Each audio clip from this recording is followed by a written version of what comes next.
And today I'm talking about Twilight Guardian, issue number 3 of 4. It's a brief mini-series that I think all of you should be getting. This is, of course, published by Top Cow Comics. It was part of the pilot season and, of course, one of the winners in order to be granted the rights to a mini-series.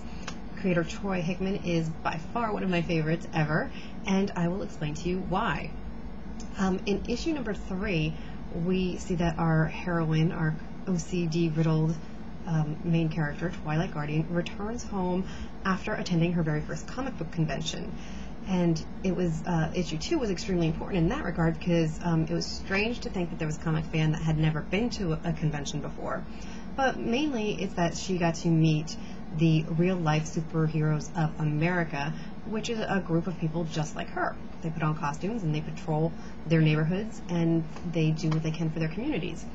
So Twilight Guardian has now been exposed to that, and I guess we can consider her maybe more of an honorary member, since she does return home, which was quite a distance from where this convention was. And also importantly, in issue 2, she was introduced to the Avernus Comics publishing house, and they would like to make Twilight Guardian into a comic book series. So now we get to have that whole idea of a comic within a comic.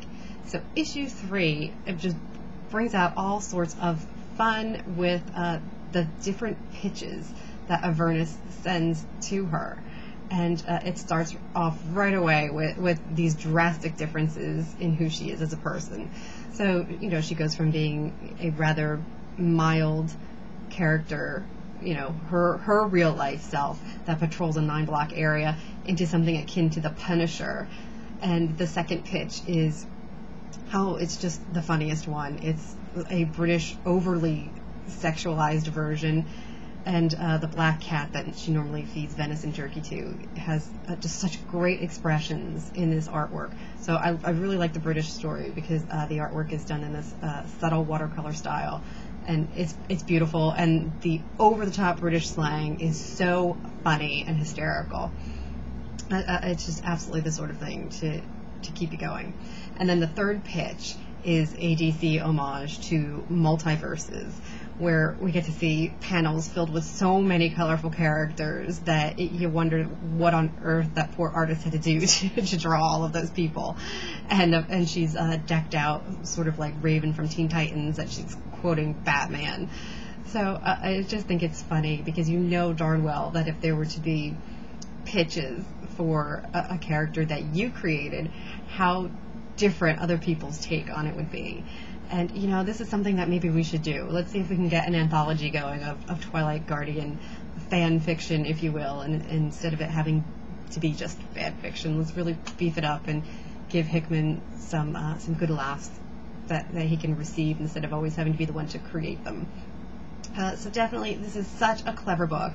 And, you know, but there's always a serious tone to it as well, because we know that our character has stopped taking her OCD medication, and that's, you know, that's mentioned again. You wonder just what it's going to do to her. Her mother breaks a routine, which, you know, for somebody dealing with OCD is pretty much a challenge. And then there's the story arcs that we don't have a lot of detail about yet, about her missing ex-husband, his new girlfriend, and, you know, the role that her father plays in her life. So these are all the serious elements that are just, they're sprinkled in appropriately in between these hysterical moments. And I just think that Hickman does a great way of blending that and making you not feel like you're on a roller coaster. You can read it and it feels more like a solid, cohesive story. So this is only issue 3, which means that we have one more to go.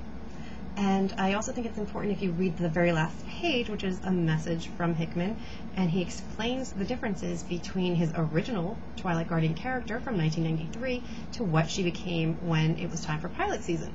So there's just some pretty interesting side notes there, and if you like that sort of behind-the-scenes thing, then you definitely want to make sure you read that last page. So please, let's not have Twilight Guardian end. Everybody write to Top Cow and tell them that you want more. And if you want more of me, check out AmberUnmasked.com and follow me at Twitter at ElizabethAmber.